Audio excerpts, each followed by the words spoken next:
Back in 2005, Sony released their first handheld console known as the PlayStation Portable, or better known to you and me as the PSP. And man, to think about it, it's nearly 20 plus years old. But before we talk about the PSP even more, hello, John aka Chicken Fillets here, and today's Remembering episode is all about the PSP. Now if this is your first time watching or listening to a Remembering episode, how I like to do this is in a one-shot, one-take format. So if there's spoilers, if there's mistakes, well, you've been warned. How I also like to do this is I like to discuss how I got into said console or game, my general thoughts about my time with it, and then the future of said item. Now, without further ado, let's talk about the PSP. Actually, do me a favour, if you like JRPGs, PSPs and a wee Scottish guy talking about it, you know what to do, hit that notification bell. So let's talk about how I got into the Sony PSP. Now before we could really touch on how I started playing it, we need to understand my background with gaming in general. Now if you follow the channel for a while, you know that I got back into my gaming later on due to one game which was on the PSP. Because I was generally a casual gamer at this time, I was playing, the likes of Grand Theft Auto, Tony Hawk's, etc. on the Xbox 360.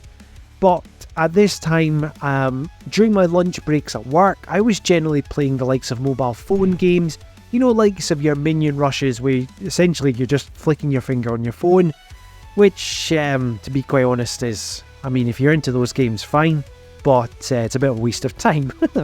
So, I remembered that we, as in when I say we, my family, my brother, we picked up a PSP. I want to say back in like 2006, 2007. I always remember my brother playing the likes of Daxter, the spin-off of Jackson Daxter. And I remember picking up a few games for it beforehand, which was the likes of Jitteru Man and Parappa the Rapper. So, with that aside, I started getting back into my gaming because I was bored of playing these mobile phone games, and I remembered we had a PSP. So I was talking to one of my colleagues at the time in my old job, and we got talking about Final Fantasy VII. And he says to me, I've got Crisis Core Final Fantasy VII for the PSP, don't have a PSP anymore, do you want this? I'll give it to you for free. Which, come on, I had never played it before. I was like, yes please, and I'm very thankful for that because, again, if you know the history of the channel, my gaming journey, Crisis Core was the JRPG which got me back into the fold with JRPGs properly, because before this I kind of had a wall built up essentially where all JRPGs I essentially played had to have a world map, had to be turn-based, etc. And realistically, all I really played back then was the likes of Final Fantasy 7, 8 and 9. Come on, I wasn't a fan of 10 at the time. So that says something. But what Crisis Core did for me was reinvigorate my love for JRPGs, and it invigorated the love for handheld gaming because I was able to get full-on adventures on the go, which was just absolutely amazing. So Crisis Core was an important part of this. Now, I've talked about how I really got into the PSP handheld gaming in general, because if it weren't for the PSP, well, I probably wouldn't be talking to you just now about, well, the PSP.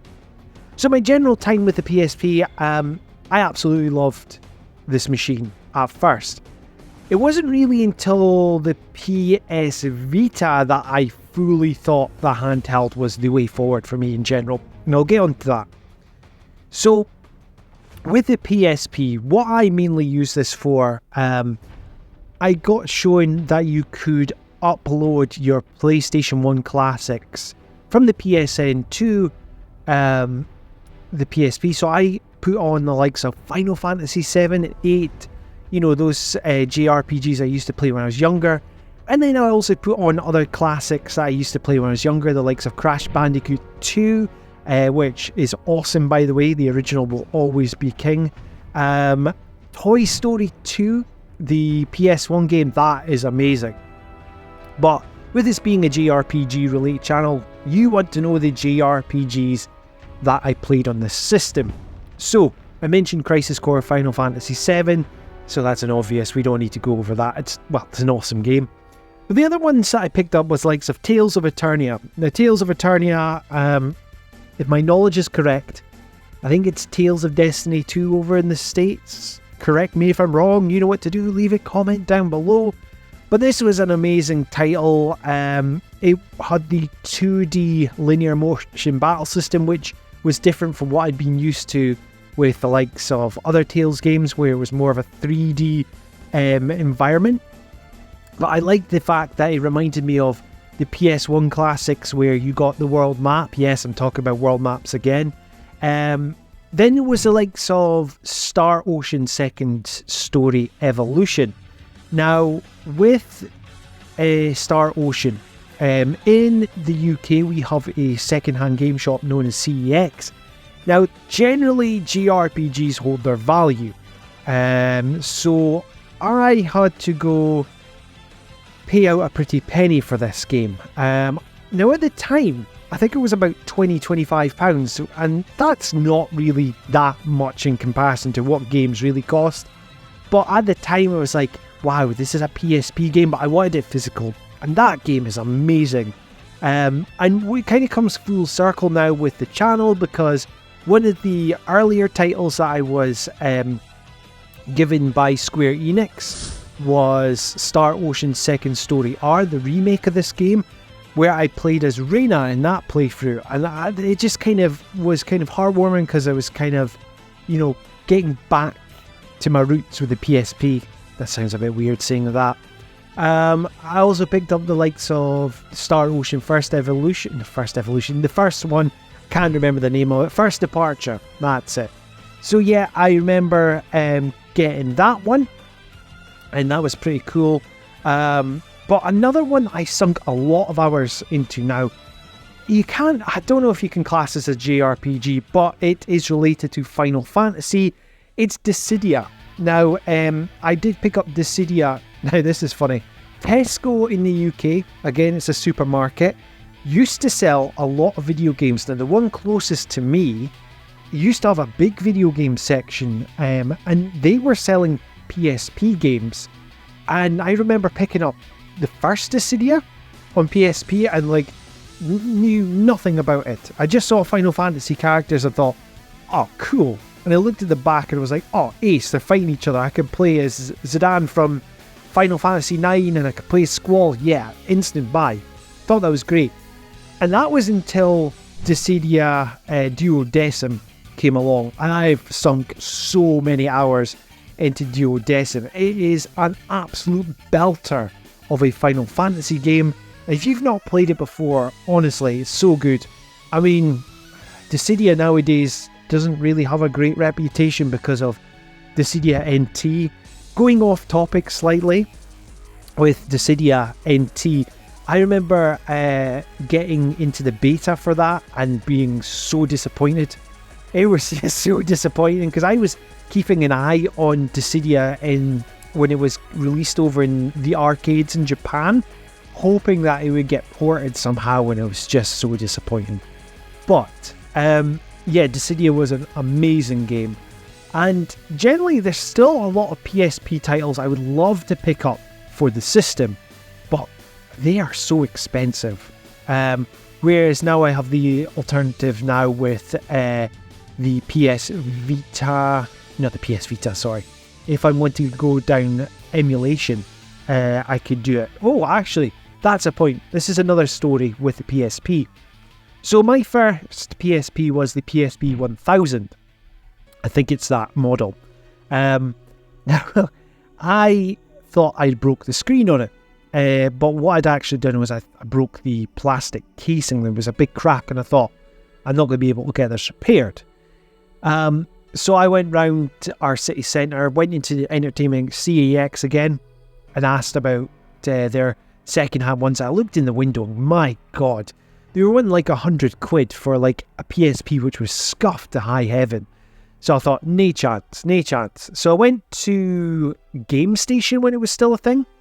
And I went up to there thinking, right, hopefully I can get a second-hand model here by chance, right? So I goes up to the guy and I said, do you have any? And he goes, I'll do you one better. We've got brand new ones in the back, which I know are discounted. And it was like, how much? And it was the PSP Street. Now, the PSP Street, from my knowledge, is a EU exclusive. And apparently people think it's the worst model, but I really like it. I think the matte finish is really cool. So I got that for 50 quid, brand new. But the guy brought out this other one. He was like, it was a white one. And he said, oh, this one's 100 quid though. I went, no, it's okay. I'm just wanting a basic PSP. So I was walking out the door and I looked in the bag and he put in the white one by mistake. And I could have got the guy in serious trouble, but I just went back to him and said, you've given me the wrong one. He's like, oh man, thank you. And he told me you can, about emulation and that, which I didn't really know too much at the time. But because I had this PSP with a broken screen, I actually realised it was just the casing. So I got a new case and that became my emulation machine. Naughty, yes I know, but one thing that I was able to do with this is get NTSC PSP games and PS1 games onto there. One being, which I really need to get back to, was Xenogears. Because we didn't get Xenogears in the UK. In the EU, it was just in the US and I think some Japan, I want to say. Now, I started playing Xenogears and I kind of dropped it because I started playing it a week before the Final Fantasy VII Remake was released on PlayStation 4. I thought I'd be able to get through it, not realising how big Xenogears was, so I really need to get back to it, but I'm hoping to do it on either Steam Deck maybe, because it has a bigger screen and the 2 analog sticks compared to the PSP with its 1 analog stick. That's one thing which really let me down with the PSP, but this is why I like the PS Vita more, is because you got the 2 analog sticks and it just feels complete. So yeah, but the PS Vita there, I'm pretty sure I've done a video about the PS Vita remembering, so click on that at some point after this one. So yeah, the PSP is just an amazing handheld and it got me back into the generally JRPGs overall. But the question here now is, well, what is the future of the PSP? Well, we know that the PSP is long and gone, but there has always been rumours of a new Sony handheld. So could we see a PSP 2? Could we see a PS Vita 2? You know, because we had the likes of the PlayStation Portal, which, I mean, that's just a streaming device. So, yeah, I'd like a proper dedicated handheld with its own games. You know, there's so much competition out there nowadays with the Switch and the likes of Steam Deck, the other handhelds. I'm trying to remember the name of it and it's gone, right, AOG, GOG, I can't remember, no, GOG's a website. You know what I mean anyway. So anyway, with that in mind, that is the PSP and my remembering of it. But what I want to know is, well, what were your thoughts on the PSP? What were your favourite games, etc.? Let me know in the comments down below. Now, if you like what you're hearing and seeing on this channel, please help me grow it by liking, sharing and subscribing. And if you want to be kept up to date with everything Chicken Fillets, you know what to do, hit that notification bell. This has been John, aka Chicken Fillets, and until next time, tatty bye.